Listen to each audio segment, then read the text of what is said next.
Hello everyone and welcome back to the Beatcast with Neil, where the conversation meets the music and where we get to know the person behind the music. Today I have someone really special with me.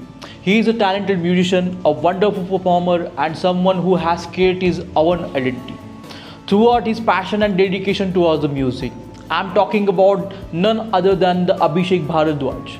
But today, we're not just going to talk about his artist that everyone knows.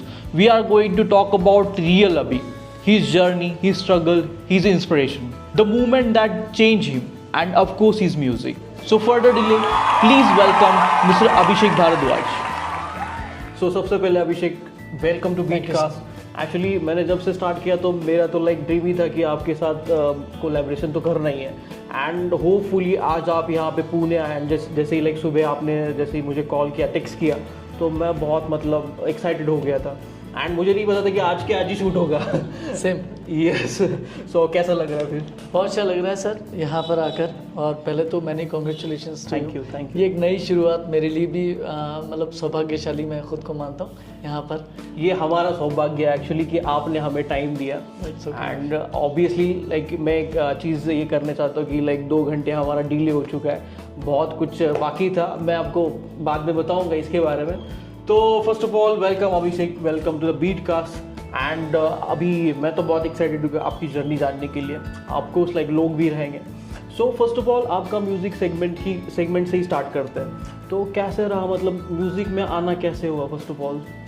Sir it's a long journey. और यहाँ पर 2013 में मैं BTech करने के लिए आया था राजस्थान विश्वविद्यालय जयपुर में. और वहाँ पर बीटेक के दौरान मतलब मम्मा पापा ने दोनों ने ये टारगेट करके भेजा था क्योंकि मेरे जो ब्रदर हैं वो शुरू से इंजीनियरिंग में फील्ड में थे, मतलब यानी कि मुझसे 2 साल पहले आ गए थे वो जयपुर. ओके. उनका अच्छा चल रहा था, पढ़ाई में भी वो बहुत इंटेलिजेंट रहे.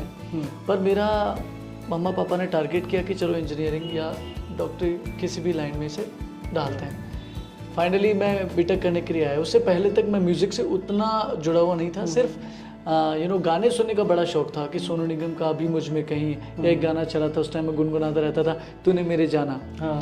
तो वो गाना अक्सर मैं सुनता रहता था. उस टाइम ऐसा कुछ नहीं था लेकिन फीलिंग बहुत थी उस गाने में.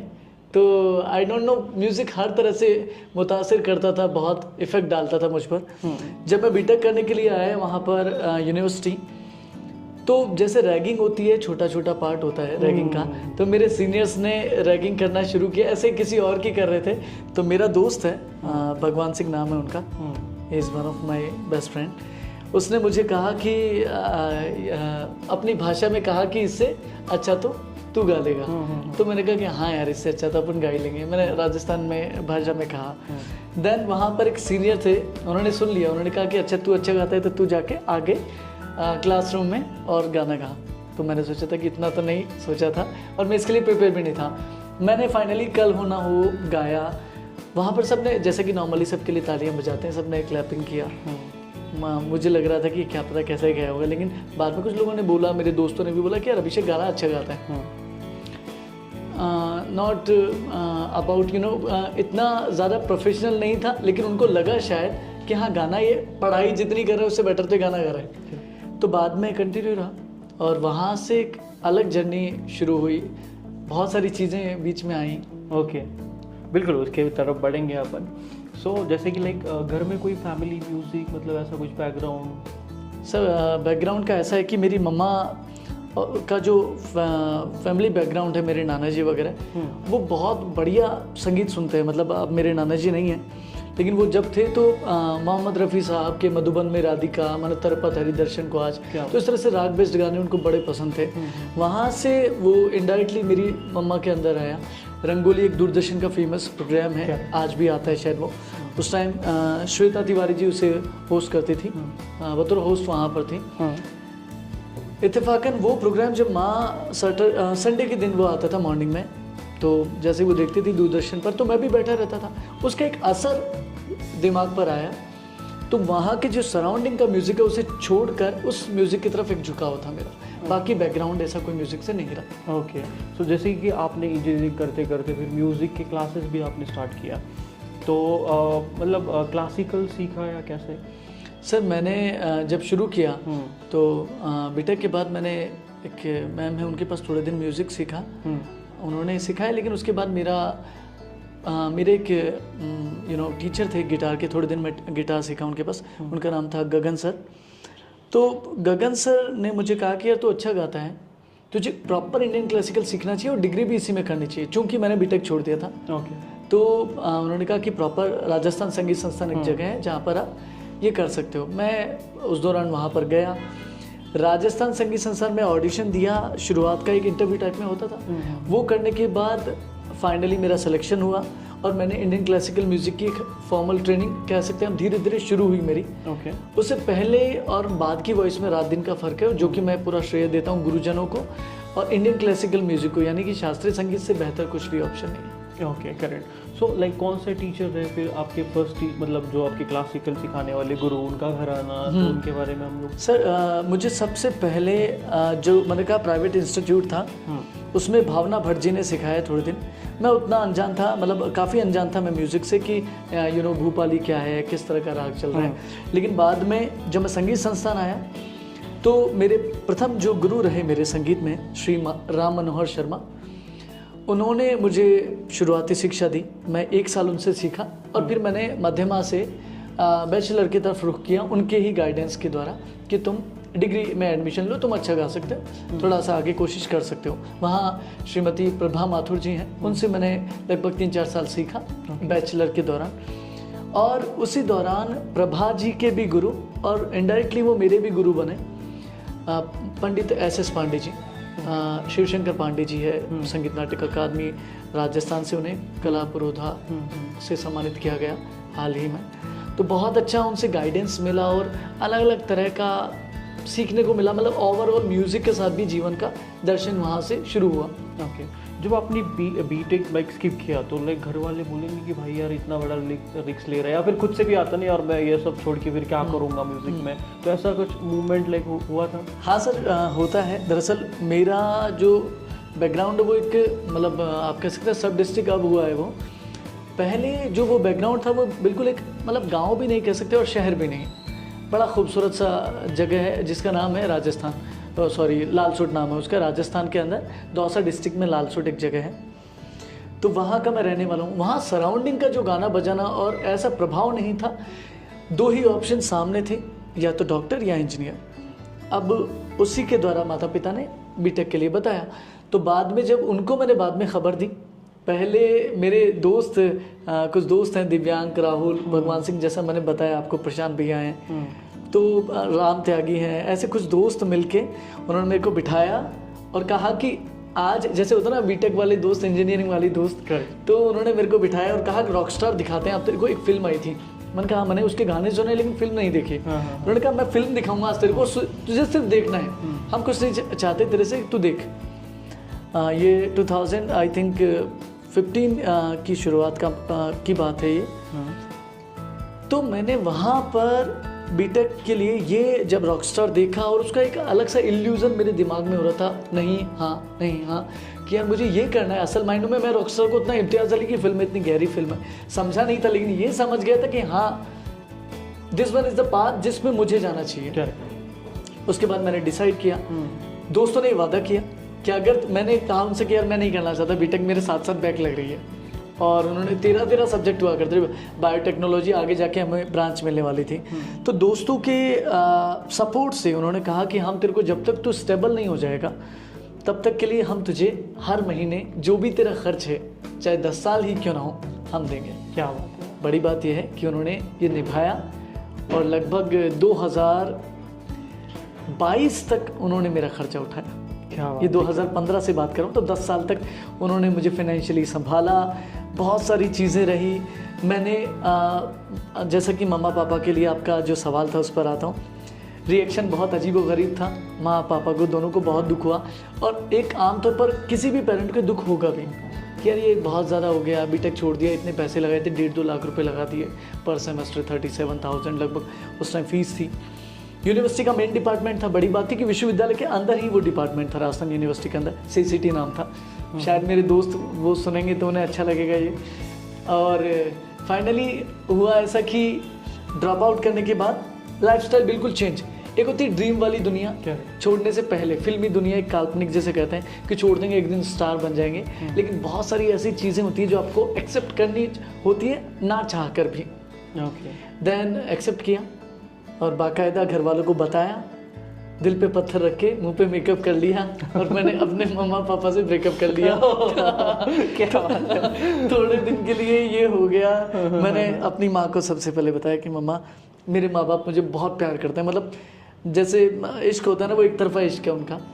तो दोनों को बड़ा दुख हुआ और मैंने अपने पिता से कहा पापा कि अब जो भी खर्चा हो गया वो तो हो गया, मैं ये नहीं कर पाऊंगा। तो उन्होंने कहा कि ठीक है कुछ नहीं करना तो नर्सिंग कर ले।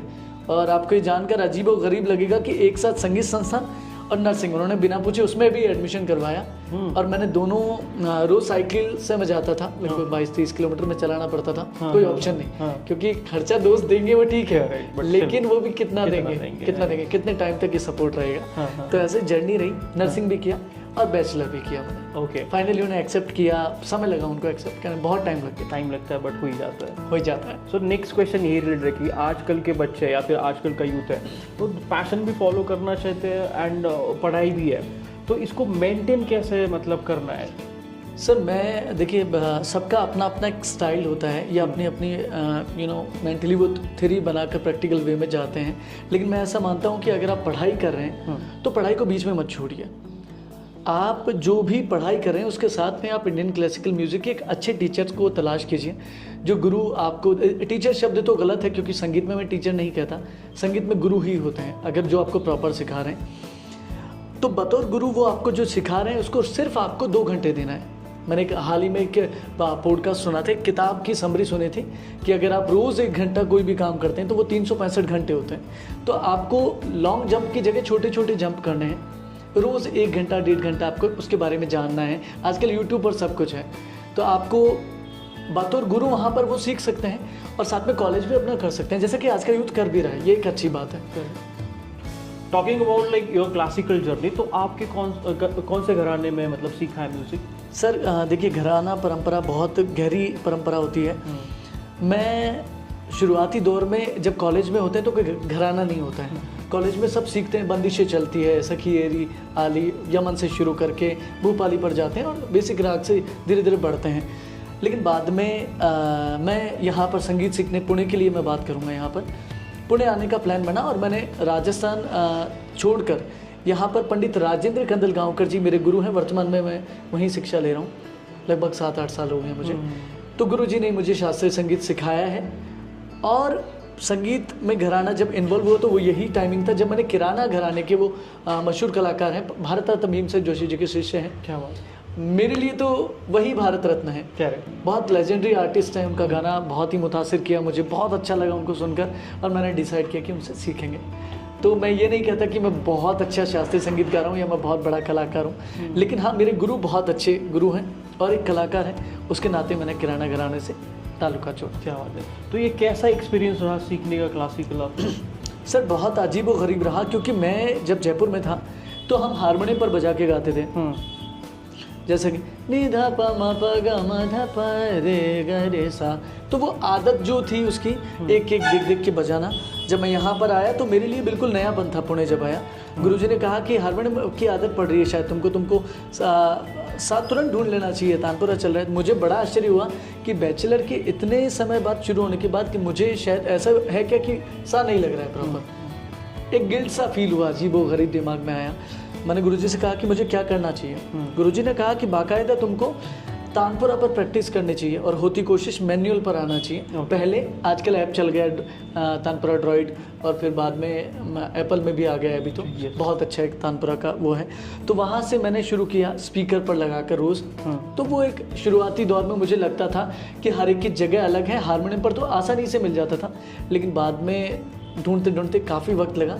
6 महीने फ्रस्ट्रेशन भी रही कि यार अरे यार अभी तो गा लग रहा था, अभी क्यों नहीं लग रहा है। तो गुरुजी कहते थे गंदा संभालो, मध्यम संभालो। तो धीरे धीरे प्रोग्रेस धीरे धीरे होती है, मैं ऐसा मानता हूँ। तो आजकल के लोगों को क्लासिकल सीखना कितना इम्पोर्टेंट है? बहुत इम्पोर्टेंट है।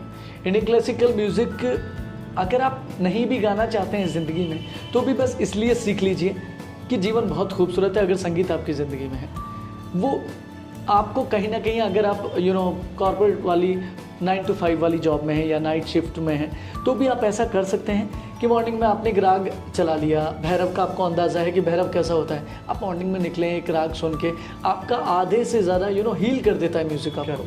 और अगर आप बतौर संगीतकार या बतौर सिंगर आप जाना चाहते हैं तो इंडियन क्लासिकल म्यूज़िक मस्ट है, सीखना चाहिए, बस टोनल क्वालिटी का ध्यान देना चाहिए। आशा भोसले जी का एक इंटरव्यू में देख रहा था, बात यहाँ पर एक डालना चाहूँगा, जैसे तो उसमें ऐसे इतना भारी भरकम करने की ज़रूरत नहीं है, जो आपका जेन्युइन जो एक वॉइस का क्वालिटी है उसमें भी आप गा सकते हैं। तो ज़्यादा भारी भरकम करने की, इसलिए क्लासिकल वाले ऐसा बीच में भ्रांति फैल गई थी कि वो जब बॉलीवुड गाते हैं तो अलग लगता है, ऐसा बिल्कुल भी नहीं। बॉलीवुड आप गा सकते हैं, बस दोनों में टोनल क्वालिटी बिल्कुल सेम रहनी चाहिए, अलग अलग नहीं। यानी कि बहुत ज़्यादा प्रेशर करके आपको इंडियन क्लासिकल नहीं गाना है, जोर ज़बरदस्ती करके धीरे धीरे सीखना है, स्लो। क्या बात है। आजकल के बच्चे ना मतलब बहुत आजकल लाइक इंस्टाग्राम पे लाइव नहीं मतलब आप पोस्ट डालते हैं, ये ट्रेंडिंग वाला होता है, करेक्ट? तो ट्रेंड के पीछे भागना चाहिए क्या, लाइक ये अपने को सेल्फ इम्प्रूवमेंट करना चाहिए? सर मतलब ये करना बहुत अच्छा भी है और थोड़ा सा नेगेटिव भी है इसका, कि अगर आप शुरुआत में ही आपको आज की जो ऑडियंस है बहुत अच्छी भी है और बहुत सतही भी है, दोनों तरह की ऑडियंस इंस्टाग्राम पर मिल जाएगी। एक ऑडियंस ऐसी होती है कि बहुत गहरा सुन रही है, कि अगर उन्होंने कोई बात आप में ऐसी सुनी, अरे यार वाह क्या बात है। और कुछ ऐसे भी लोग हैं जिनको म्यूज़िक की समझ नहीं है, उनके लिए आप चीख दिए तो उनको लगेगा नुसरत फ़तेह अली खान जैसा गा रहे हैं, ठीक है, तो वो भी गड़बड़ है। लेकिन आपको कम से कम खुद का गुरु बनना चाहिए इस जगह, कि क्या मैं तैयार हूँ कि मैं कुछ रील्स अपलोड करूँ इंस्टाग्राम पर या नहीं। क्या बात है यार, मतलब एक होता है ना कि रील्स के पीछे मत भागो, व्यूज के पीछे मत भागो, बस लाइक आपकी कंसिस्टेंसी एंड आपका पैशन बहुत मायने रखता है। बिल्कुल, बहुत मायने रखता है। Okay, so talking about like आपकी जैसे यूनिवर्सिटी आपने जैसे कि लाइक गोल्ड मेडल, तो वो क्या स्टोरी है, आप मुझे एक्सप्लेन करो। सर गोल्ड मेडल का दरअसल क्या है कि मैंने राजस्थान संगीत संस्थान से बैचलर किया और मैं चुपचाप बिना अपने टीचर्स को ज़रा बताया नहीं था मैं सीधा पुणे आ गया था। पुणे जब मैंने सीखा गुरुजी से, तो गुरुजी जब भी मुझे वहाँ याद करते थे कि अभिषेक एग्ज़ाम्स हैं, आप नहीं आ रहे हो, तो मैं रिक्वेस्ट करता था उनसे कि मैं यहाँ सीख रहा हूँ और मैं आता हूँ। तो मैं यहाँ से वही अपना एक ट्रेन चलती है पुणे जयपुर, जयपुर पुणे हो जाती है वो, तो उससे मैं बैठ के चला जाता था। और यूनिवर्सिटी का मास्टर्स भी मैंने वहीं से किया, यानी कि वही यूनिवर्सिटी लगती थी जिससे मैंने बीटेक छोड़ा। और 10 साल बाद पहले मैंने कॉलेज टॉप किया, फरवरी में मेरे पास लिस्ट आई कि आपने मास्टर्स में कॉलेज टॉप किया है। मुझे थोड़ा आश्चर्य भी हुआ और काफ़ी खुशी हुई कि फाइनली कुछ अचीवमेंट हमें ज़िंदगी में मिल रहे हैं। लेकिन उसके बाद मुझे एक कॉन्फिडेंस था एक कोने में कि शायद यूनिवर्सिटी मेडल लग सकता है, मुझे कंफर्म नहीं था ये, एक कोने में दिमाग में था। और अक्सर मैं स्टॉल पे जाता था मैं, तो वहाँ जाके लोगों को कहता रहता था कि हाँ मैं यूनिवर्सिटी से गोल्ड मेडलिस्ट हूँ, जबकि मैं नहीं था। तो मैं पहले ही बोलने लग गया था मैं जब यहाँ पर आया था। और कहते ना कुछ मैनिफेस्टेशन वगैरह कुछ है कि एक दिन कॉल आता है मेरे पास, मैं बस में चल रहा होता हूँ और कि विश्वविद्यालय से बात करें और आपको इस वर्ष का जो स्वर्ण पदक दिया जा रहा है राज्यपाल के द्वारा। सो बहुत अच्छा लगा ये सब सुन के। यूनिवर्सिटी, जिस यूनिवर्सिटी से बीटेक छोड़ा, वहाँ से एक समय के बाद म्यूज़िक में जिसके लिए छोड़ा, यानी कि गोल्ड मेडल मिलना मेरे लिए सौभाग्य की बात थी। सो कैसा फील हुआ जब आप लाइक स्टेज पे चढ़े एंड लाइक गोल्ड मेडल आपके हाथ में था, जो भी लाइक जिसने भी आपको दिया था, तो कैसा फील हुआ उस टाइम पे? बहुत अच्छा लगा सर।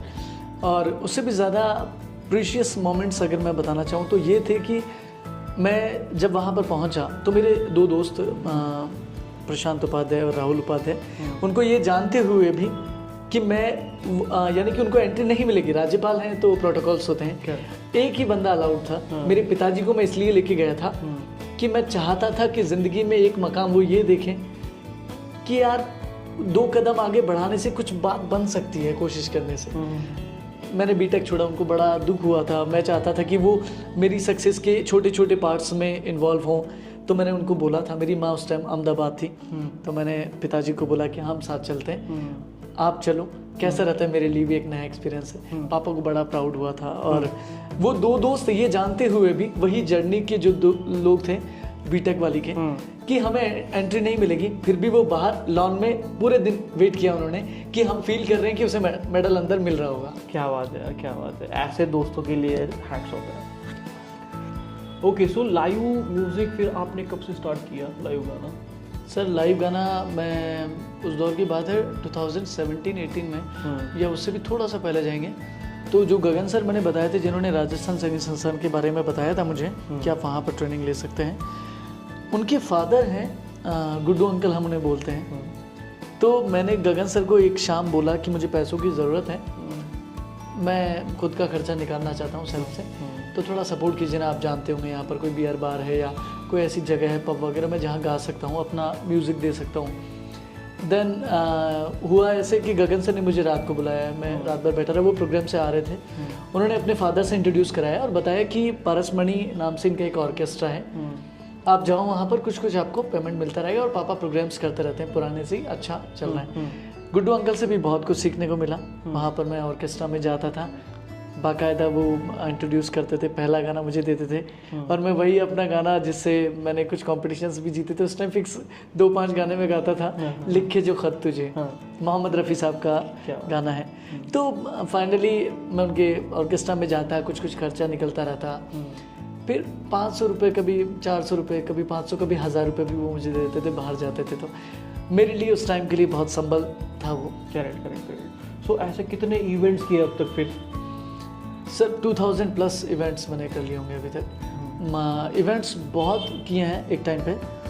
सबसे पहला जो कार्यक्रम था वो मैं अभी बात करता हूँ यहाँ पर, मुझे नर्सिंग में जब मैं पढ़ता था, नर्सिंग कॉलेज में, यहाँ से बात करते हैं, तो एक नरेश जहांगीर जी हैं, उन्होंने भजन कीर्तन जो होते हैं, तो भगवान का भजन था, उसमें बुलाया था, उन्होंने कहा कि मैं आपको बुलाता हूँ, आप अच्छा गाते हो, तो बाकायदा मैंने 2-3-4 भजन वहाँ पर गाए रात को जाकर। उस यात्रा की भी एक छोटी सी कहानी है कि मेरा दोस्त राहुल अपनी बाइक से लगभग 150 किलोमीटर मुझे लेके गया था, और क्योंकि हमारे पास कोई ऑप्शन नहीं था, वही हमको जो दिमाग में सूझ रहा था, मेरे लैंडलॉर्ड मधु आंटी ने मुझे उस टाइम कुछ पैसे उधार दिए थे और मैं वहाँ पर गया था, और 1080 यानी कि 80 रुपये वार कर ऊपर पर 1000 रुपये मुझे उन्होंने दिए थे नरेश जी ने, तो वो मेरी पहली कमाई का जरिया बने। क्या बात है। Okay, so like talking about, आपने बहुत सारे सिटीज़ भी एक्सप्लोर किया है, ऑलमोस्ट 18+ सिटीज़ में, जब लाइक आपकी प्रोफाइल लिखता हूँ एंड मुझे पता है कि लाइक आपने क्या क्या किया है। सो 2000+ शोज़, 80+ सिटीज़ आपने किया, तो कौन सा सिटीज़ में अच्छा लगता है कि परफॉर्म करना, कि वहाँ का नेचर एंड ये इन्वायरमेंट अच्छा लगता है म्यूज़िक के लिए? सर मतलब परफॉर्मेंस का ऐसा है कि अगर मैं दोनों तरह के शोज़ करता हूँ, जैसे एंकरिंग के भी मैंने शोज़ काफ़ी किए हैं और सिंगिंग के भी काफ़ी किए हैं, तो पर्टिकुलर गाना एक ऐसी चीज़ है कि अगर गाना पूरी तरह से साउंड वगैरह सब कुछ सेट है, म्यूजिशियंस अच्छे हैं, गाने का एटमॉस्फेयर है, तो डजेंट मैटर हम किस शहर में। तो मैंने बनारस भी परफॉर्म किया, अभी देवघर में परफॉर्म करके पटना भी गया, मतलब अलग अलग शहरों में गए, लगभग सबकी राजधानियों में मैंने हर राज्य की राजधानी में जाके परफॉर्म किया है। तो ऐसा कोई पर्टिकुलर शहर नहीं है, लेकिन हाँ वो मेरे लिए प्राउड मोमेंट होगा अगर मैं पुणे में कोई बहुत बड़ा कंसर्ट कर रहा हूँ आने वाले टाइम में, तो मेरे लिए बड़ा प्राउड मोमेंट होगा क्योंकि मेरी कर्म भूमि। ओके, सो आपके लाइक इतने सारे इवेंट्स किए, तो इसमें ऐसा कोई होता है ना कि मेमोरेबल मूवमेंट या फिर मेमोरेबल शोज आपको याद आए, तो ऐसा कोई? सर पॉजिटिवली और नेगेटिवली दोनों हैं इसमें। बहुत सारे ऐसे शो हैं, एक बार मुझे याद है कि एक प्रोग्राम करने के लिए मैं दिल्ली गया था और गाने से कुछ देर पहले मतलब मुझे 2 दिन से एहसास था कि गला ठीक नहीं है, और उन्होंने काफ़ी इन्वेस्टमेंट किया था, जो हमारे क्लाइंट थे, अच्छा खासा हमने पूरा सेटअप किया हुआ था, और लगभग 3-4 घंटे पहले गला बिल्कुल ऐसा लग रहा था कि यार ऊपर के गाने कैसे गाएंगे, बिल्कुल बेस में चला गया था।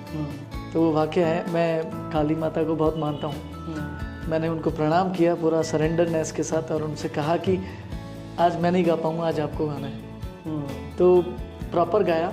शुरुआत की 10 मिनट मैंने ऑडियंस को ये फील नहीं होने दिया कि गला ख़राब है। कोशिश की ऐसे गाने ले लेकर, जैसे कि एक म्यूजिशियन को, एक सिंगर को पता होता है कि किस तरह के गाने अभी लेने चाहिए, और ये इत्तेफाकन है, मैं इसमें उतना विश्वास था मुझे कि बिगड़ेगा तो नहीं। हो सकता है बहुत आउटस्टैंडिंग नहीं हो जैसा मैं सोच रहा हूँ, जैसे क्लाइंट सोच रहे हैं, लेकिन बिगड़ेगा नहीं, भगवान की ऐसी कृपा है।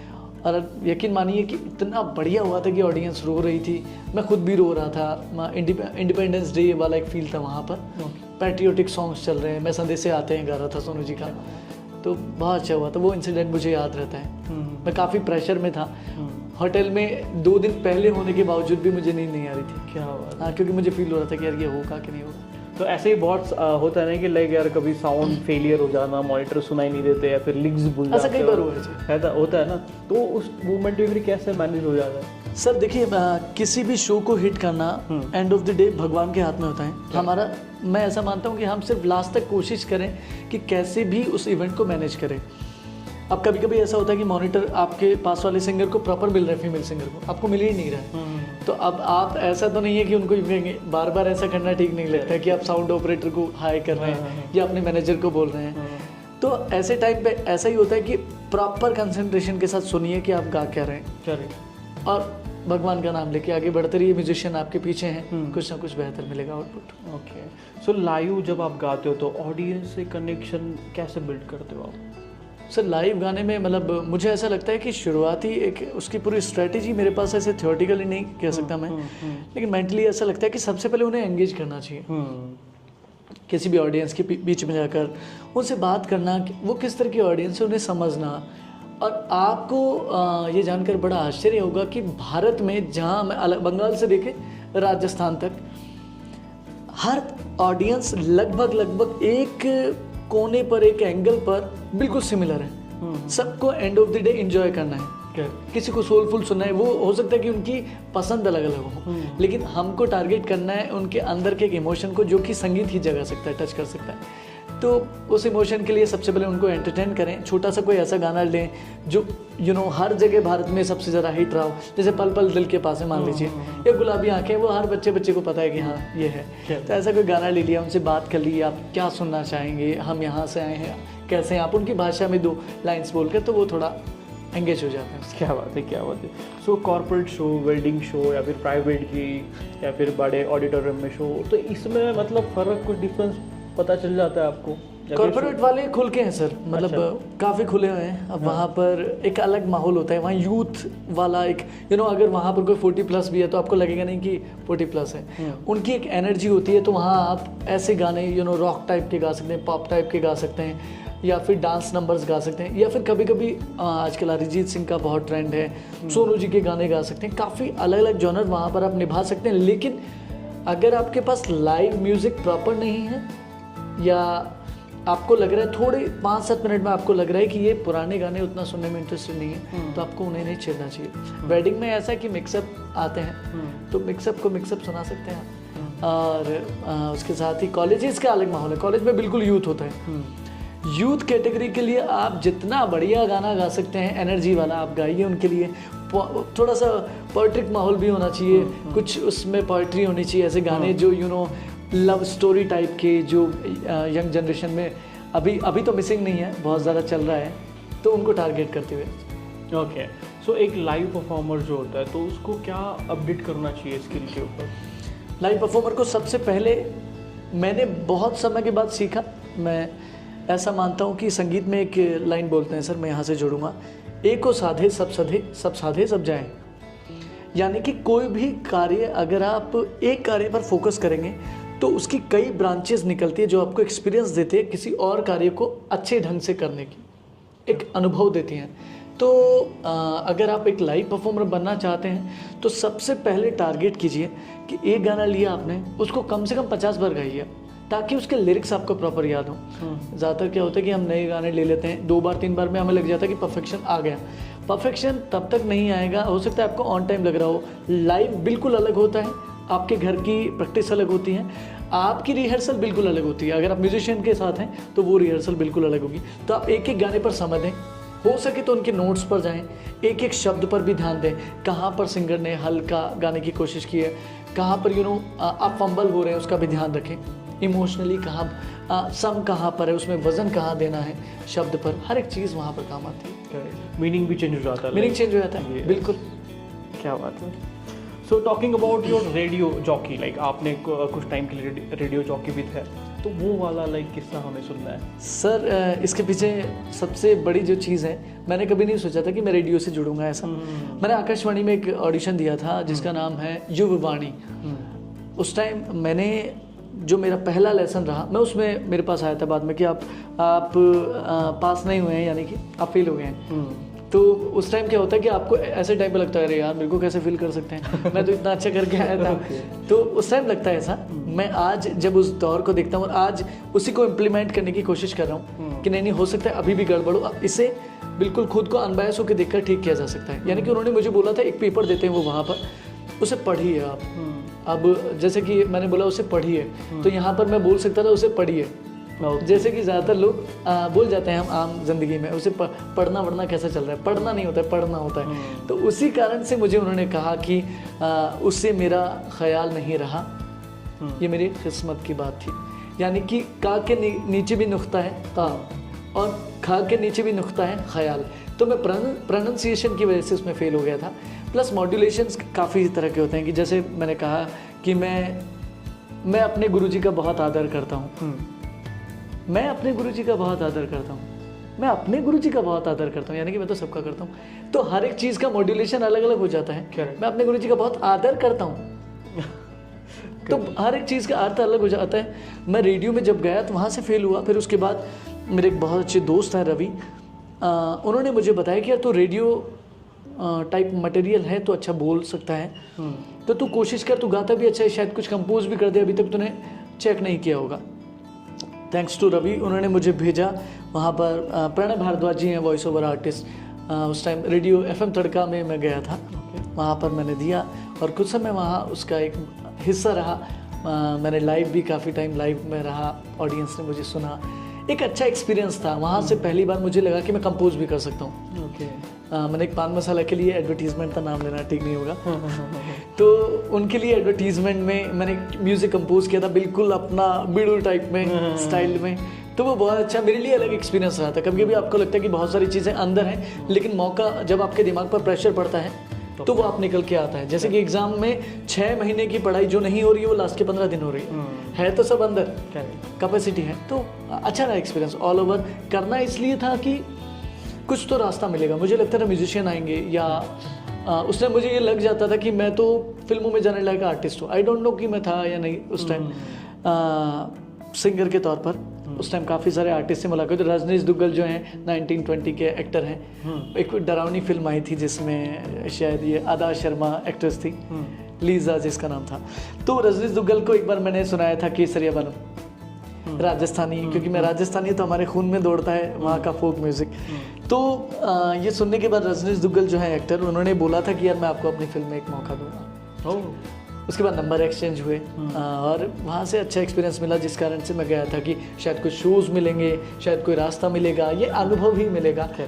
तो इसलिए मैंने रेडियो जॉकी किया। तो किन किन लोगों से आप मिल चुके हो? लाइक वहाँ पर जानवी कपूर से मिलना हुआ, वहाँ पर रजनीश दुग्गल जैसे मुकुल देव से मिलना हुआ, काफ़ी सारे ईशान खट्टर से मिलना हुआ, काफ़ी सारे एक्टर्स वहाँ आते रहते थे।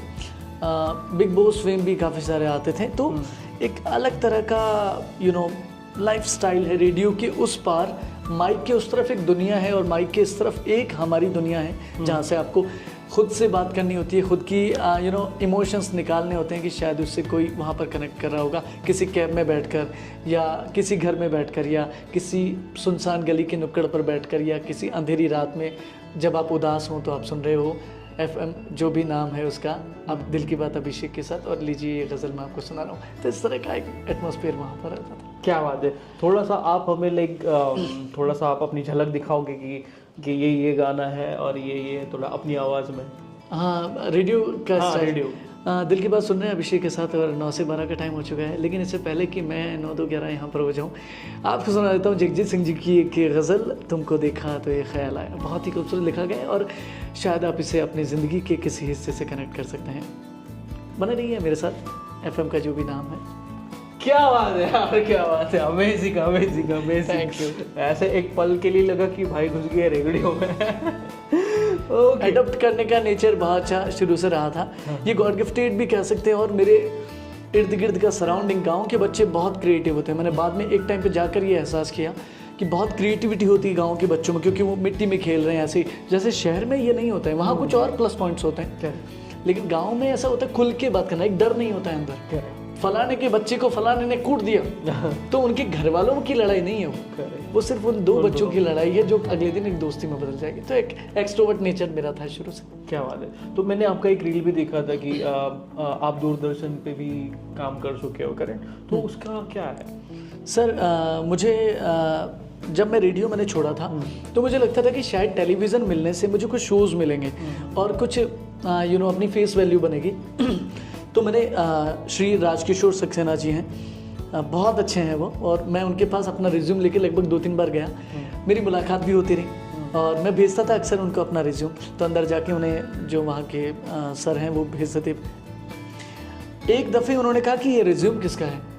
तो उन्होंने कहा कि यार ये लड़का एज इसकी ये लिख रही है, तो एज इसकी 21 साल है और ये रेडियो में आने का ऐसे से माहौल बना रहा है कि ऐसा क्या हो सकता है, ऐसे इतनी कम एज में ये दूरदर्शन पर इंटरव्यू लेना चाहता है। यानी कि मैं चाहता था कि मैं लोगों का इंटरव्यू लूँ, उसके लिए आप मुझे लो, मैं रेडियो पे काम कर चुका हूँ, मेरे पास एक एक्सपीरियंस है, अगर काम आए तो वहाँ पर ले लीजिए। राजकिशोर सक्सेना सर ने मुझे बुलाया और बुलाते उन्होंने कहा कि अभिषेक ये जो लिख रहा है, तुम पोइट्री भी लिखते हो, तुम ये भी करते हो, तुमने म्यूज़िक कंपोज भी किया, रेडियो पे भी काम किया, गाना भी गाते हो। मैंने कहा सर मैं ये सब करता हूँ और कोशिश कर रहा हूँ कि बेहतर हो। अगर मैं आपको कभी भी लगे आज नहीं, कल नहीं, परसों नहीं, मुझे तो काम चाहिए था, तो ऐसा हो तो मुझे बताइए। तो उन्होंने मुझे कहा कि अभिषेक आप इंटरव्यूअर के मतलब इंटरव्यू नहीं लेना है आपको, आप प्रॉपर हम आपका दूरदर्शन से इंटरव्यू करवाएंगे बतौर सेलिब्रिटी गेस्ट। क्या बात। ये बात है 2019 की, जब मैं राजस्थान लगभग छोड़ने की तैयारी कर रहा था कि हाँ अब छोड़कर पुणे की तरफ रुख करना चाहिए संगीत सीखने के हिसाब से। तो राजकिशोर सर ने उस टाइम ये मौका दिया। बहुत कम एज थी मेरी, बहुत कम, मतलब अच्छी खासी कम एज थी, जिसपे मैं बतौर सेलिब्रिटी गेस्ट वहाँ पर बैठा था। क्या बात है। तो कैसा एक्सपीरियंस? बहुत अजीब व गरीब था। मतलब 1 साल पहले, लगभग 2 साल पहले शायद, मेरी ताऊ जी की लड़की हैं, उनकी शादी थी। उस दौरान घर में कुछ ऐसी बातें बीटेक को छोड़ने को लेकर और अभी तक करियर नहीं ट्रैक पर है, ये सब चीज़ें सुनने को मिलती थी, जो कि वो चिंतित थे मेरी बातों को लेकर कि ये कैसे बढ़ेगा आगे यार, ये फ़ोटो खिंचवा ली हरि प्रसाद जी के साथ या फिर कोई पिक्चर आ गई किसी सिंगर के साथ, उससे सिंगर नहीं बनोगे आप। तो उस टाइम कुछ ऐसा अंदर टूट गया था। एक बार ऐसा ही कोई इंसिडेंट हुआ था, बहुत अजीब व गरीब था, और मैंने अपना घर छोड़ के मैं घर से भाग के जयपुर आ गया था। पहली बार मैंने अपने पिता को रोते हुए देखा था। रात को मैं फ़ोन पर जब था तो पिताजी रो रहे थे वहाँ पर। पापा ने कहा कि बेटा घर पे आ जा, जो भी हुआ ठीक है। मुझे ये एक्सपेक्टेशन नहीं थी कि पापा रोने लग जाएंगे। बहुत अजीब व गरीब एक स्थिति बन गई थी कि जैसे अंदर कुछ टूट गया है। मेरा दोस्त था भगवान, उसने कहा कि अरे सब कुछ ठीक हो जाएगा। रात को आखिरी बस एक जाती है वहाँ पर मेरे घर लालसोट जयपुर से। मैंने पापा को कहा आप रो मत यार, मुझसे गलती हो गई। मुझे ऐसा पता नहीं था कि ये सब इतना भारी भरकम सा शॉट लगेगा और उनके जीवन में एक सिक्सर हो गया ये, तो कि अजीबो गरीब अनएक्सपेक्टेड मोमेंट। मैं घर गया, पापा ने खाना नहीं खाया था, मम्मा का बीपी हाई हो गया था, बहुत अजीब स्थितियाँ थी। मैं आया और मैंने आने के बाद उनसे शब्दों में माफ़ी तो नहीं मांगी, लेकिन उन्हें अपनी आंखों से ये कह के उन्हें बताया कि सब ठीक हो जाएगा एक दिन यार, ये सब ऐसा नहीं रहेगा जैसा था। उन्होंने मेरे बिना खाना नहीं खाया था। 24 घंटे से वो भूखे बैठे थे, बाहर इंतज़ार कर रहे थे हमारे बरामदे में बैठकर वहाँ पर। फाइनली मैं आया और उसके फिक्स वो डेट थी, मैं आपको बता देता हूँ, 11 मई 2017। जब मैं इंटरव्यू दे रहा था दूरदर्शन का, तो मेकअप हो रहा था मेरा, हल्का सा टचअप वो करते हैं, मैं उनको डर रहा था कि ये कुछ और ना बना दे मुझे। वो एक मैम थी, तो मैंने उनको कहा कि ठीक है संभल के ज़रा। इतने में मैंने उनसे पूछा कि यार डेट क्या हो गई है आज, ऐसी बातचीत में उन्होंने कहा कि 11 मई हो रही है। 11 मई से 11 मई जुड़ गया। एक अजीब सा मोमेंट था मेरे आगे, एक अजीब सा मंजर था। मैं बहुत भावुक हो गया था। मैंने कहा मैं 2 मिनट आता हूँ। मैं बाहर गया, थोड़ा रिलैक्स हुआ। मैंने अपनी माँ को फ़ोन किया, मैंने कहा थोड़ी देर के बाद मैं लाइव आ रहा हूँ, टीवी पर ज़रूर देखना। तो पिताजी ने देखा, मम्मा ने देखा, टीवी पर आया। पहली बार वो मोमेंट था मेरे लिए, बहुत स्पेशल था। भगवान आपको दिखाता है कि 2 कदम रखोगे तो 4 में मैं साथ हूँ। तो आप लाइक पुणे की जर्नी के बारे में हमें कुछ बताइए। सर पुणे बहुत ख़ास है मेरे लिए।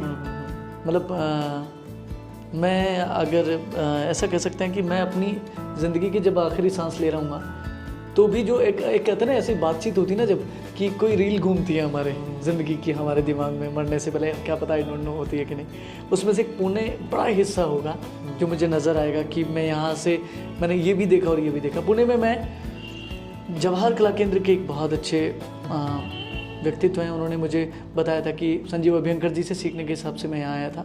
उन्होंने मुझे बताया था कि वहाँ जाना चाहिए। हालांकि जिन्होंने बताया उन्होंने बाद में सपोर्ट नहीं किया, लेकिन उनका मैं बड़प्पन मानता हूँ, उन्होंने रास्ता दिखाया मुझे। अब जब मैं पुणे आ गया तो पुणे आने के बाद सबसे बड़ा जो आया था गंधर्व महाविद्यालय का, मैंने ऑडिशन दिया था। तो उस टाइम गंधर्व महाविद्यालय यहाँ पुणे का, तो सीट्स ऑलरेडी इतनी सेटलमेंट में थी कि हमारा नंबर नहीं आ पाया था। मैं और मेरा एक दोस्त आया था सब में। बाद में वापस चीज़ें हुई और बैक टू पवेलियन वाला फील आने लग गया था। कुछ 10,000 रुपये मैं उधार लेके आया था अपने घर से, जनरल डिब्बे में बैठ के, अलग ही फील था वो। तो उस टाइम क्या हुआ कि जब मैं आ गया लोगांव फेल होके जब आया तो लगा कि अरे यार अब यही तो एक ऑप्शन था जहाँ रहना फ्री है और स्कॉलरशिप भी मिलती है 4-5 हज़ार रुपये, तो खर्चा निकल जाता अपना। अब क्या हर महीने थोड़ी लेंगे कहीं किसी से उधार।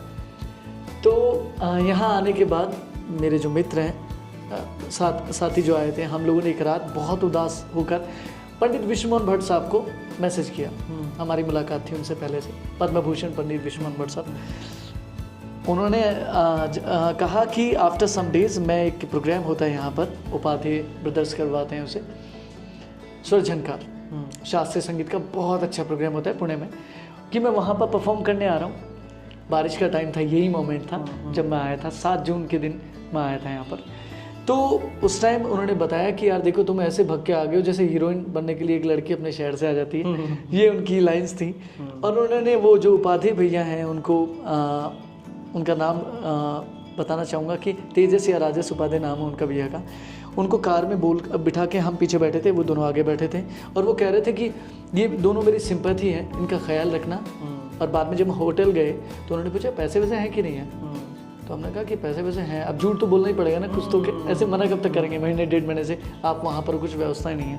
तो उन्होंने कहा था एक बात, मुझे आज भी उनकी एक लाइन याद आती है, आंखों में आंखें डाल के उन्होंने कहा था कि बेटा अगर लौटने का लाख मन करे ना तो भी चाय बेचने वाला बन जाना, लौटना मतलब जब तुम आ गए हो तो सक्सेस तुमको मिलेगी। क्या बात, 100% सक्सेस मिली। और हमने ये डिसाइड कर लिया था कि निखिल चाय बनाएगा, जो मेरा दोस्त साथ में आया था, और मैं चाय बेचूंगा, यानी कि सबको सर्व करने जाऊँगा।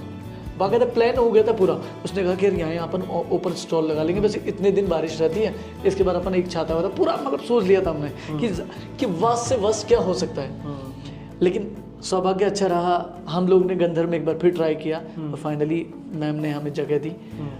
यहाँ तक कि निखिल ने सेक्रीफाइस किया एक सीट के लिए, चुपचाप उसने ये बात कर ली कि अभिषेक को वो सीट दे दी जाए और मुझे ना दी जाए। मतलब बहुत अच्छा लड़का है वो, उसने ये सब किया। देन मुझे जब ये बात पता चली तो मैंने कह दिया कि नहीं ये तो नहीं होगा, दोनों साथ आए, दोनों साथ करेंगे। मैम ने हम दोनों का प्यार देख के, दोस्ती देख के दोनों को एक सीट दी और हमें रहने के लिए हाँ कर दिया। फाइनली हम गंधर्व महाविद्यालय का हिस्सा बने, ये भी सौभाग्य की बात थी। देन पुणे की जर्नी अलग अलग टर्म्स में मुझे कुछ गुरुज़ के बारे में बताया गया कि ये टॉप मोस्ट गुरु हैं, इनसे आप सीख सकते हैं। उनमें अलग अलग ऑप्शंस थे, मुझे पसंद आए पंडित जी, यानी कि गुरुजी पंडित राजेंद्र जी। मैंने कहा इनसे सीखना है। गुरुजी ने काफ़ी टाइम मुझे चेक किया कि थोड़े टाइम बाद निखिल चला गया था वापस राजस्थान अपनी पारिवारिक परिस्थितियों के कारण, लेकिन गुरुजी चेक करते रहे कि यार है कि नहीं है। वापस जाने वाले बहुत होते हैं, जो आ जाते हैं और चले जाते हैं। फिर एक टाइम पे जब मैं इमोशनल होकर सवाई गंधर्व एक प्रोग्राम होता है उसके अंदर, मैंने कहा गुरुजी मैं चला जाऊँगा, मेरे पास पैसे नहीं बचे अब। तो मेरा भाव पढ़ के भी उन्होंने अपने दिल को समझाया और मुझे कहा, अब मैं समझ पाता हूँ वो थियोरेटिकली कि उन्होंने कैसे वो संभाला। उन्होंने कहा कि ठीक है आओ सिखाता हूँ मैं। तो फिर उसके बाद गुरु माँ जो उनकी वाइफ हैं, गुरु माँ का तो बहुत एहसान है मुझ पर और बहुत आशीर्वाद प्रेम रहा। उन्होंने कहा कि इस बच्चे को सिखाओ, ये बच्चा अच्छा है। मैं नहीं जानती कि बाद में क्या होगा, लेकिन इसको सिखाओ। फाइनली गुरुजी ने हाँ किया और अच्छे से मुझे ट्रेनिंग दी।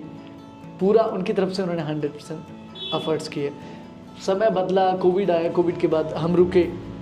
बाद में स्थितियाँ अलग थी, गंधर्व का टाइम ख़त्म हो चुका था। बैचलर कंप्लीट होने के बाद आप गंधर्व में नहीं रह सकते, यानी कि कुछ 2 या 3-4 साल के बाद आप छोड़ना पड़ेगा। और कोविड के कारण 2 साल ऐसे भी मिस हो गए थे। 2022 में वापसी की मैंने, 5 मार्च 2022 डेट याद है मुझे।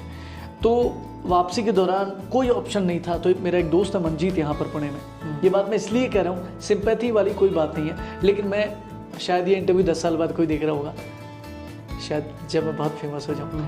तो ये बात मैं कहना चाहता हूँ कि मेरे पास कोई ऑप्शन नहीं था कमाई का, और मैंने ठान लिया था कि अब मैं जब आ गया हूँ तो अलग से रेंट से मैं एक कमरा भी लूँगा, मैं रहूँगा भी, और मैं करके भी दिखाऊँगा, कुछ भी हो जाने दो। अब यहाँ पर वर्स्ट से वर्स्ट क्या हो जाएगा, कुछ नहीं हो सकता मेरे पास, मैं तो वैसे भी कुछ नहीं है मेरे पास।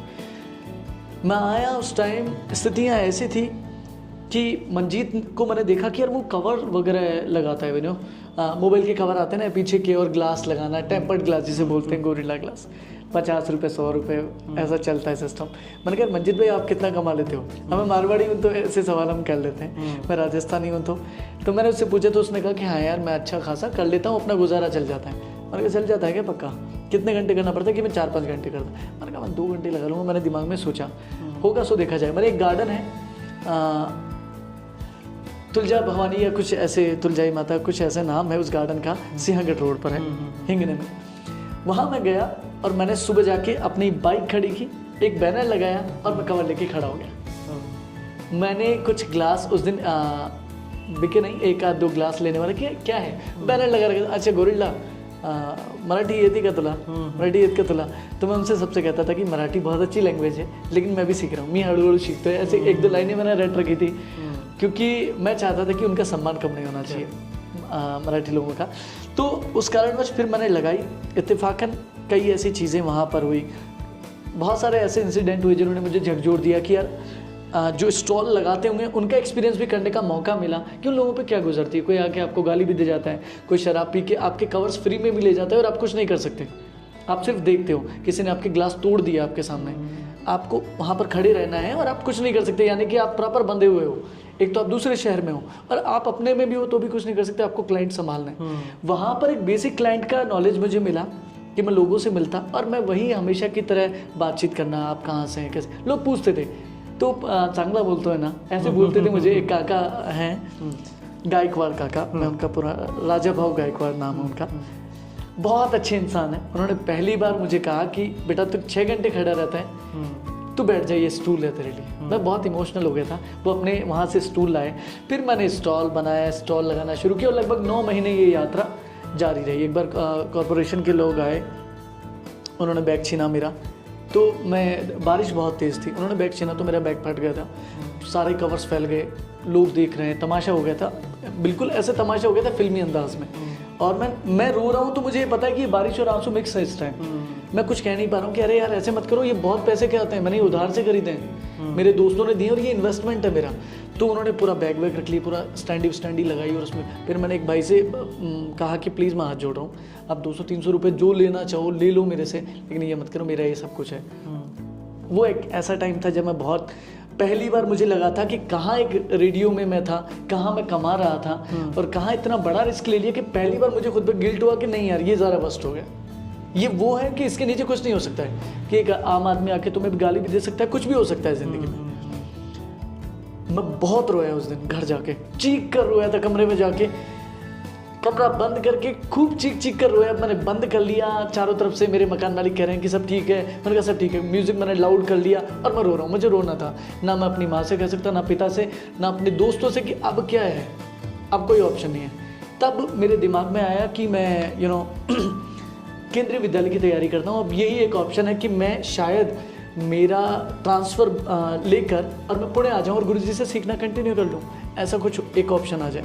मैंने केंद्रीय विद्यालय की तैयारी की, 17 दिन मैंने तैयारी की और पहली बार मुझे लगा कि आदमी के अंदर, जैसा मैं बात कर रहा था, बहुत सारे गुण होते हैं जो अंदर होते हैं ब्रेन के अंदर, वो आपको प्रेशर के टाइम पे बताता है कि ये तू कर सकता है। तो प्रेशर आया जब इतना कि 17 डेज रह गए। मेरा एक दोस्त है विकास, उसने कहा कि यार मैं देख रहा हूँ 17 दिन बाकी एग्ज़ाम देनी है, आना राजस्थानी है, फॉर्म भर चुका है। मैंने तैयारी करना शुरू किया, पढ़ा, मैं बहुत ज़्यादा कभी नहीं पढ़ा था, पर म्यूज़िक में इंटरेस्टेड था, बाकी कुछ सब्जेक्ट भी, रीजनिंग विजनिंग जो भी आते हैं, मैंने प्रिपरेशन की और 17 दिन में 126 नंबर मेरे आए थे, एक अच्छे नंबर थे। और अब यहाँ पर थोड़ा सा रिजर्वेशन की बात है, रिजर्वेशन कोटा में मैं नहीं था, जनरल होने के नाते दुर्भाग्यवश कह सकते हैं, और सौभाग्य भी उसमें एक इन्वॉल्व करूँगा कि जो होता है अच्छे के लिए होता है। वहाँ 128 पर कट ऑफ निकली और मैं 2 नंबर से रह गया। लेकिन मैंने ठान लिया था कि सारे कवर मैं अपने घर ले गया और वो आज भी वहीं पड़े हुए हैं ना। हाँ, कुछ कवर मैंने यहाँ पर स्टॉल वालों को बांट दी कि फ्री में लो भाई, ये मुझे नहीं चाहिए, क्योंकि वो पीड़ा इतनी गहरी चली गई थी कि मैं कह नहीं पा रहा था कि यार क्या करें, इनका दिखते थे तो बुरे लगते थे। फाइनली मैंने KVS के बाद कुछ और तैयारी शुरू की, और एक मोमेंट आया जब मेरे पास एक कॉल आया। गूगल पर मेरा रजिस्टर्ड था ऑलरेडी एंकर सिंगर के तौर पर, कि अभिषेक भारद्वाज बोलता का उनके हो बोलते हुए, तो उन्होंने बोला कि एक प्रोग्राम है कॉर्पोरेट का, एक कंपनी थी, आप वहाँ पर परफॉर्म करेंगे क्या, कितना लेते हैं? तो मेरे लिए तो 4,000 जो 5,000 कमा रहा हूँ महीने के लिए, उसके लिए क्या बोलेगा वो। उसके क्या होता है कि आप सराउंडिंग से इतने मुतासिर हो जाते हो, प्रभाव आप पे पड़ता है कि आपको लगता है आपकी असली वैल्यू यही है। तो मैं उस टाइम थोड़ा सोचा, मैंने कहा मैं 2 मिनट में कॉल करता हूँ। मैंने उनको शायद 10-12 हज़ार रुपये बताए होंगे उस टाइम विद साउंड, कुछ ऐसा बताया था मैंने कि सब हो जाएगा 10-12-15 हज़ार में विद साउंड। और मैंने फाइनली वो इवेंट किया, और 2 साल के एक बड़े अंतराल के बाद मैंने पहली बार परफॉर्म किया स्टेज पे, गैप के बाद, और मेरे अंदर बहुत पॉजिटिविटी मुझे फील हुई। मुझे लगा कि नहीं यहीं जाना था यार, भटकना नहीं है, सही जा रहे हैं। उसके बाद एक दिन उदास होकर, ऐसे जैसे आप बैठे हैं, मैं गुरुजी के पास गया। कहने तो ये गया था कि मेरे पास पैसे नहीं है और मुझे थोड़ी पैसों की ज़रूरत है, तो मैं क्या कार्य कर सकता हूँ जिसमें आप मुझे सपोर्ट करेंगे। मैं आपसे पैसे तो नहीं ले पाऊँगा क्योंकि मैं दे तो कुछ पा नहीं रहा हूँ आपको। फाइनली गुरुजी कहते हैं ना कि गुरु और शिष्य का एक संबंध होता है कि शिष्य गुरु को नहीं ढूंढता है, गुरु शिष्य को ढूंढता है। तो गुरुजी का इतना प्रेम और स्नेह मुझ पर रहा है। ऐसे गुरुजी बैठे हो तो मैं उनके पैरों में आके ऐसे बैठ गया, कुछ बोला ही नहीं, जो बोलने आया था वो बोल नहीं पाया। और मैंने कहा गुरुजी की कह रहे सब बढ़िया ना? मैंने कहा हाँ गुरुजी सब बढ़िया। तो फिर मेरे सिर पे उन्होंने ऐसे हाथ रखा, तो मैं अरे सब ठीक हो जाएगा, सब ठीक हो जाएगा, ऐसे परेशान मत हो, सब अच्छा हो जाएगा। मैंने नहीं गुरुजी सब ठीक है। उनका कहना बहुत था मेरे लिए। गुरु माँ ने अचानक बोला कि वो आपके पास एक कॉल आया था सुबह कि कोई सिंगर चाहिए, कि हाँ एक सिंगर चाहिए एक रेस्टोरेंट में गाने वाला। कि अच्छा अभिषेक आहे ना, ते पण गातोय, बॉलीवुड पण गातोय थे। तो मैंने कहा कि हाँ, मैंने हाँ भरा, लेकिन वापस हाँ अंदर ले लिया कि कहीं गुरुजी को ये ना लगे कि तू डिजर्विंग है कि नहीं है। उन्होंने कभी बॉलीवुड नहीं सुना था मुझसे। तो गुरुजी ने कहा अरे हाँ तू गा सकता है ना अभिषेक। मैंने कहा हाँ कुछ सुना ना, सुनना आते ही। उन्होंने कहा हाँ तू गा सकता है यार, तू अच्छा गा सकता है, जाके गा। और वहाँ पर जो बात हुई थी उससे डबल पैसा आया, उन्होंने ऊपर से बहुत पैसा दिया मुझे, खुश हो गए वो क्लाइंट। वो मोमेंट था कि मैंने एक भगवान की कोई कृपा थी कि लगातार हर महीने में 2-2 शो आते रहे। और दिसंबर का एक ऐसा दौर आया 2024 जिस दिन मेरे पास एक महीने में 24 शोज थे और लगभग अच्छा खासा एक अमाउंट बने। और फिर मैं लिस्ट बनाता था कि हाँ भाई तेरे कितने में भाई। ओके ये था मोमेंट। तो पुणे बहुत अलग स्पेशल जर्नी है, ज़िंदगी के ख़ास शहरों में से one of the best city place in my journey. Oh nice है, नाइस। सो आपके लिए मतलब कौन से गाने आप प्रेफर करते हो? गाने ज़्यादातर मैं सेमी क्लासिकल भी बहुत पसंद करता हूँ, गज़लें भी बहुत सुनता हूँ, और रफ़ी साहब वगैरह को बहुत सुनता हूँ। करंटली जितना मतलब गाने का जो अच्छा म्यूज़िक बना है, जो कान में पड़ रहा है, मैं सब सुनता हूँ। इंडियन क्लासिकल म्यूज़िक भी बहुत सुनता हूँ। विश्वमोहन भट्ट साहब वाली बात थी, तो मुझे बहुत अच्छा सौभाग्य मिला था कि उस्ताद राशिद खान साहब के साथ भी 2 दिन रहा मैंने बतौर वॉलंटियर वहाँ पर काम किया था, उनको अनाउंस भी किया एक बार मैंने। अच्छा एक मोमेंट रहा था। अरमान उनका जो बेटा है वो भी था, बहुत अच्छे व्यक्तित्व थे वो।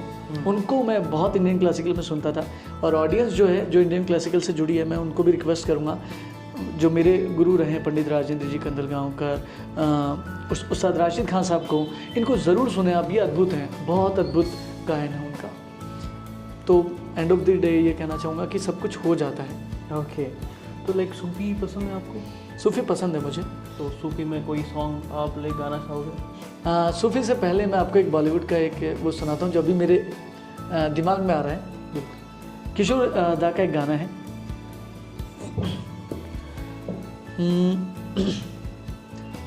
बड़ी सोनी सोनी है जिंदगी जिंदगी, बड़ी सोनी सोनी है जिंदगी जिंदगी, मैं खुद से हूँ यहाँ अजनबी अजनबी बड़ी सोनी सोनी है, ये दिमाग में चल रहा था अभी, तो आपको सुना दूं। तो और भी मैंने एक न्यूज़ आर्टिकल पढ़ा था कि लाइक राष्ट्रपति भवन में आपने कुछ गाने गाए थे करेक्ट, तो वो वाला क्या था? सर राष्ट्रपति भवन का पहला अवसर जो रहा था वो मैं आपको बताता हूँ, एक बहुत ही अच्छा एप्रिसिएशन मुझे मिला था प्राइम मिनिस्टर नरेंद्र मोदी जी के द्वारा। क्या हुआ? और 2019 की बात है ये, मैंने म्यूजिकल ड्रामा एक होता है, आपने अगर सुना हो तो एनसीसी के बच्चे आरडीसी कैंप के लिए जाते हैं साल में एक बार जनवरी में, तो उस दौरान मैं गया था और मैंने जवाहर कला केंद्र जयपुर की एक उस टाइम ड्रामा डिपार्टमेंट में है मैम, बहुत अच्छी हैं, उनका नाम है श्रीमती बबीता मदान जी। बबीता जी और मेरी मुलाकात अकस्मात एक जगह हो गई थी, ऐसे ही उनके ऑफिस में बातचीत हुई, उन्होंने कहा आप क्या करते हो, मैंने बताया उनको अपने बारे में, मुझे पता नहीं था कि ये इतने बड़े आर्टिस्ट हैं और इस पद पर हैं।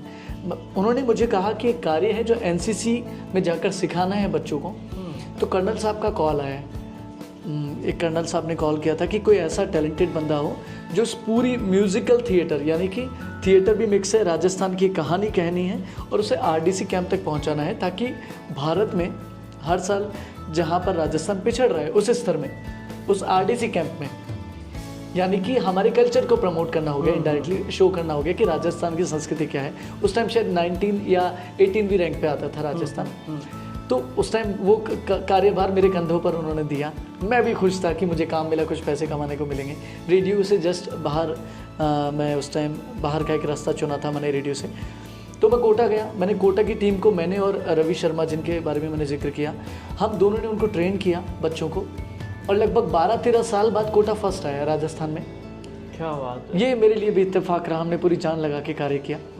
अब ये जो होता था कि पूरी टीम एक साथ राजस्थान की जुड़ी, उदयपुर, जयपुर, कोटा, ऐसे ऐसे अलग अलग जगह 20-20 बच्चे आते हैं, तो उन्हीं में से हमारे बच्चे जो जीते थे, फिर हमको ये सेलेक्ट करना था। वहाँ के डीडीजी जो थे राजस्थान के, उन्होंने कहा कि अभिषेक करना क्या है कि अब 20 बच्चे चुनने नेशनल के लिए। हमने बहुत अच्छी मेहनत की। बाद में थोड़ा प्रॉब्लम हुआ, मिसकम्युनिकेशंस हुए उनकी तरफ से, हालांकि ये बात इतनी ओपनली मुझे कहनी नहीं चाहिए, लेकिन कहना लाजमी है, क्योंकि जिस तरह से सेना का कार्य होना चाहिए उस तरह से अंदर के अधिकारियों का नहीं था, वो पार्शलिटी वाला वहाँ भी था। उनका झुकाव एक तरफा जयपुर के बच्चों की तरफ था, और मेरा झुकाव था कि जो टैलेंटेड है उन बच्चों को सबको मैंने देखा जिनका मैच फाइनली उनको लेना चाहिए। एंड ऑफ द डे हमने एक टीम बनाई जिसमें उनकी तरफ से कुछ बच्चे, कहते हैं ना, ठूंस दिए गए नाम कुछ वहाँ पर कि ये तो लेना ही है आपको, कंपलसरी है, और हमने अपना बेस्ट दिया। बाद में कुछ ऐसी चीज़ें लगी जो नीतिगत नहीं थी, तो मैंने एंड मोमेंट पे वो प्रोग्राम ये कह के कि ये नीतिगत नहीं है, इसके पीछे जाना मुझे ठीक नहीं लगेगा, मैं सिर्फ पैसे के लिए नहीं कर रहा हूँ, देश और संस्कृति से बड़ी जिम्मेदारी होती है, तो मैंने वो छोड़ दिया था। लगभग 10 दिन पहले मैंने वहाँ से छोड़ा था। बाद में वो राष्ट्रपति भवन वो प्रोग्राम गया, प्रोग्राम में बाकायदा प्रॉपर एक 3rd और 4th रैंक पर राजस्थान रहा, सीधा 19 से उठकर। और प्रधानमंत्री जी ने, माननीय प्रधानमंत्री ने उस टाइम कहा था कि किसने करवाया है, तो वहाँ नाम सामने आया और बाकायदा एक मेरे लिए जारी किया गया, एक पूरा लेटर मुझे दिया गया एप्रिशिएशन का। साल 2019 की बात है, ये रहा था राष्ट्रपति भवन का प्रोग्राम। तो लेटर मिलने के बाद लाइक आपको मतलब क्या मोमेंट? बहुत अच्छा मोमेंट था सर। मुझे कर्नल साहब ने उनका नाम था कर्नल नीरज नाम था, मैं उनका सरनेम नहीं लूँगा, उन्होंने मुझे दिया था कि अभिषेक ये बहुत अच्छा रहा और ये एक्सपीरियंस रहा। मुझे बहुत अच्छा लगा कि अगर प्रधानमंत्री को अच्छा लगा तो इसका मतलब वहाँ जो आम जनता उपस्थित थी उनको कितना टच हुआ होगा कि राजस्थान और राजस्थानियों को तो बड़ा गर्व होना चाहिए कि हमारी संस्कृति ऊपर आती है। करेक्ट। सो इतनी सारी रिस्पॉन्सिबिलिटी लेने के बाद भी आप इतने ग्राउंडेड कैसे हो? सर ये मतलब इसमें मैं खुद के लिए तो कोई वो नहीं कहना चाहूँगा, ये सब डिपेंड करता है कि आपकी पृष्ठभूमि क्या है, पारिवारिक पर भी डिपेंड करता है। मेरे पिताजी बहुत सहज और सरल व्यक्तित्व हैं, बहुत मतलब मैंने उनसे सीखा है कि रिश्तों को कैसे बांध कर रखा जाता है, यानी कि 2 बात आपको पता है कि किसी व्यक्ति से आपकी नहीं पट रही है, तब भी आप ये चाहोगे कि वो रिश्ता रहे। वो अटल जी वाली बात, मैं रहूं या ना रहूं, भारतीय रहना चाहिए। तो वो वाली चीज़ मैंने पिताजी से सीखी। इस तरफ मेरे भाई जो हैं वो भी सबसे मिलकर रहते हैं, बहुत अच्छे नेचर वाले इंसान है वो। बाद में ऐसे ही दोस्त मिल गए, ऐसे ही गुरु मिल गए। आज मेरे गुरु हैं। अगर मैं खुद को कहूँ कि मैं ग्राउंड टू अर्थ हूँ, तो मुझसे लाख गुना बेहतर इंसान मेरे गुरु हैं। उनको मैं जब देखता हूँ तो वो इतने बड़े आर्टिस्ट हैं, टॉप ग्रेड आर्टिस्ट है वो, आकाशवाणी से और दूरदर्शन से, तो उसके बावजूद भी वो बिल्कुल सरल है। तो लगता है कि, और ऊपर से क्या होता है कि गुरुओं का प्लस, इसमें मैं एक श्रेय देना चाहूँगा, मैंने सराउंडिंग रखा हमेशा आर्टिस्ट से, कोशिश की कि ऐसे लोगों से घिरे रहें जो मेरी चीज़ों से जुड़े हुए हों, यानी कि कुछ पॉजिटिविटी हो हर किसी के अंदर।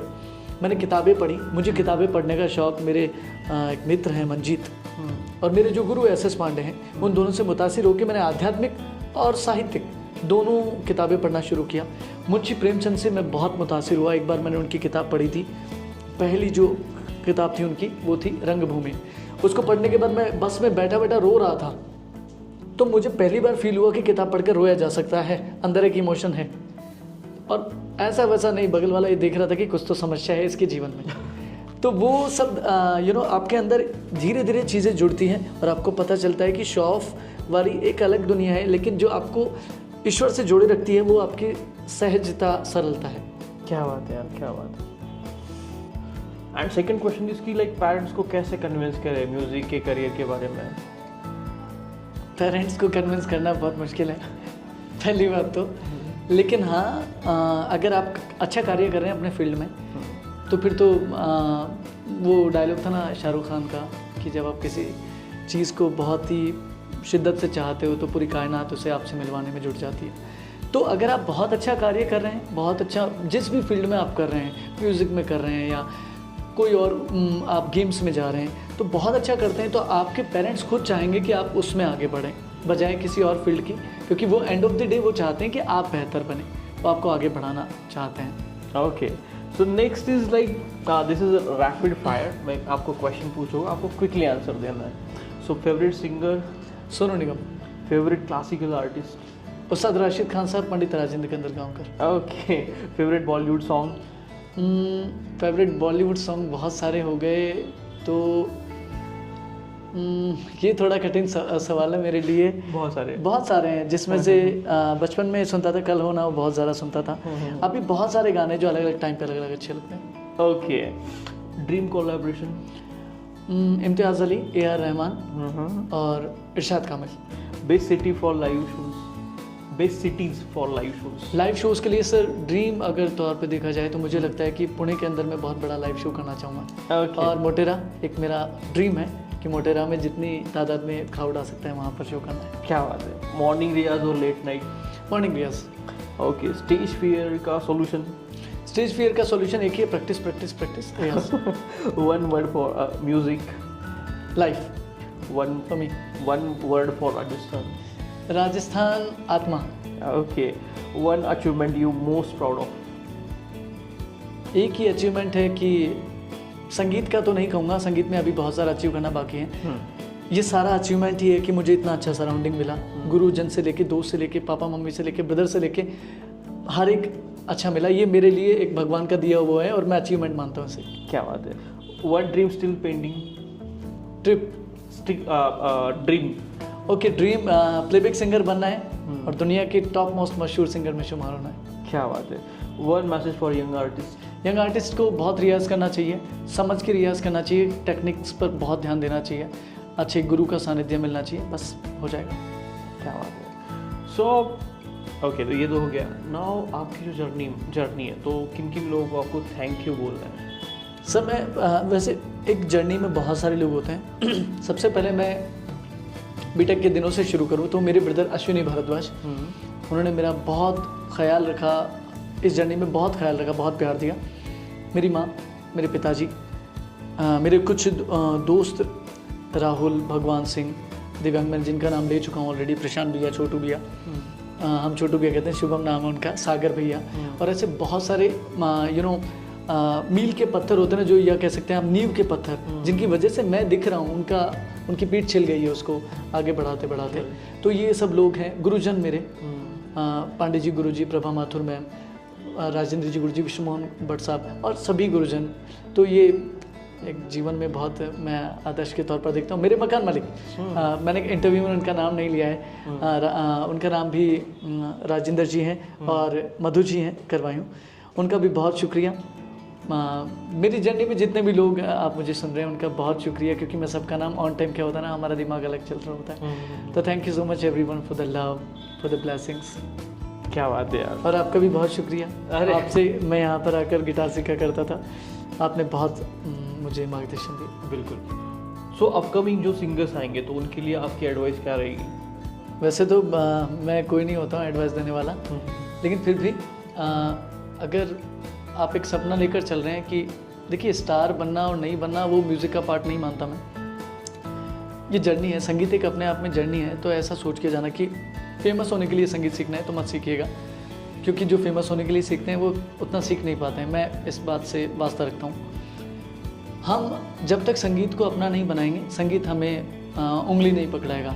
एक टाइम पे हम उंगली छोड़ना चाहेंगे ना तो भी वो पकड़ लेगा पूरा हाथ। तो शुरुआत में मैं यही राय देना चाहूँगा सबको कि अपने संगीत पर फोकस कीजिए।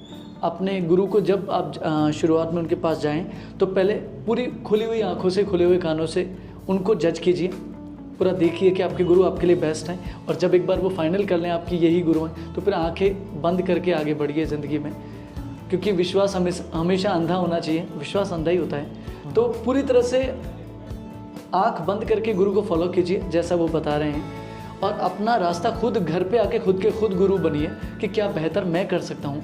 क्योंकि हो सकता है गुरु की एक अलग जर्नी हो, आपकी एक अलग जर्नी हो सकता है वो इंडियन क्लासिकल सिखा रहे हो, आपको पॉप बहुत पसंद हो, लेकिन रास्ता तो वहीं से जाएगा। इंडियन क्लासिकल म्यूज़िक माँ है, उसके अलग अलग जितने भी बालक हैं, जितने बच्चे हैं, वो पॉप म्यूज़िक और ये इतने सारे म्यूज़िक उससे ही निकलेंगे। तो इस बात का ध्यान रखते हुए आप आगे बढ़ें। और एक और चीज़ जो मैं उस्ताद राशिद खान साहब के यहाँ पर रखना चाहूँगा, खान साहब ने एक बार मुझे बात बताई थी कि आदमी का कैरेक्टर उसके गाने में झलकता है, उसके संगीत में झलकता है। जितना आप कैरेक्टर से पवित्र होंगे, जितना अच्छा मन को रखेंगे, माफ़ी मांगना सीखें, अगर गलती होगी तो माफ़ी मांग लीजिए, एक अच्छे इंसान बनिए। अच्छा इंसान होना ही आपको आधा संगीतकार बना देगा। ये मेरी एडवाइस है। क्या बात है, क्या बात। सो अभी अपकमिंग कोई प्लान्स? सर अपकमिंग प्लान्स ऐसे हैं कि एक एल्बम में अभी गाना देकर आया हूँ मैं, मेरे बहुत प्रिय हैं, एक सर हैं, तो उनके थोड़ा सा पैट्रियोटिक टाइप के गाने हैं उसमें, या तो वो किसी फिल्म में आएंगे या किसी बड़े प्लेटफॉर्म पे आपको रिलीज़ होते हुए दिखेंगे। उसमें 2 गाने मैं गा रहा हूँ, अभी रिकॉर्ड हो चुकी है, लगभग 1 महीने पहले मैंने रिकॉर्ड किया है। और मेरे सिंगल्स भी, अभी एक सिंगल मेरा रिलीज़ हो रहा है जिसका नाम है यादें। क्या बात है। बहुत ही सुकून से हमने उसको बनाया है और जल्दी जुलाई के लास्ट तक उसे रिलीज़ करने का चल रहा है प्लान। क्या शायद, क्या पता रिलीज़ भी हुआ हो। बिल्कुल। तो अगर रिलीज़ हुआ है तो मैं यहाँ पे लिंक डाल दूंगा, आप प्लीज़ चेकआउट। हाँ बिल्कुल, जब तक आप शायद ये वीडियो जब तक आप देख रहे हो तब तक रिलीज़ हो चुका होगा यादें। सभी बहुत प्यार दीजिए। यूट्यूब पर अभिषेक भारद्वाज, अभी स्वरम के नाम से हूँ मैं। इंस्टा पर भी अभी स्वरम ABHISWRM, और फॉलो करते रहिए, प्यार देते रहिए, यहाँ पूरा ख्याल रखिए। बिल्कुल। सो थैंक यू अभिषेक यार, लाइक आपने यहाँ आके जो अपकमिंग आर्टिस्ट है उनके लिए जो मैसेज दिया है, जो लाइक इंस्पिरेशन आपने भर भर के दिया है, वो तो ऑब्वियसली उनको फ्यूचर में बहुत ही काम आएगा। एंड नॉट ओनली देम, मैंने भी बहुत सारी चीज़ें आपसे सीखी है कि लाइक जैसे आपने बोला कि मोबाइल कवर बेचना पड़ता है, ये कुछ करना पड़ता है, तो सच में एक टाइम के लिए मैं भी इमोशनल हो गया था कि हाँ एक आर्टिस्ट ऐसे ही बनता है। एंड ऑब्वियसली जब तक आपको पेन ना हो तब तक आपको म्यूज़िक का लैंग्वेज समझ में नहीं आता। एंड अभिषेक की स्ट्रगल से हमको यही सीखने को मिलता है। आई होप आपकी जर्नी ऐसे ही आगे बढ़े, ऐसे ही हम लोग भी प्राउड कर रहे हैं, एंड ऐसे ही लाइक आप ऊंची छलांगे मारो, एंड हम भी लाइक छोटा सा उसका मूवमेंट हमको हमेशा याद ही आएगा, याद ही रहेगा। एंड थैंक यू यार, thank you. That's so kind of you sir, thank you so much everyone. Last message for you, अभाव में ही प्रभाव है। Thank you. क्या बात है, क्या बात है। Thank you so much sir. बिल्कुल बिल्कुल। So this is Beatcast with Neil. Today's episode was really good, and I hope like if you enjoy this episode, please like, share and comments as well as like आपके friends को भी भेजो जो कि like artist है, उनको भी ये जर्नी से कुछ ना कुछ सीखने को मिलेगा। So मिलते हैं नेक्स्ट एपिसोड में। So thank you.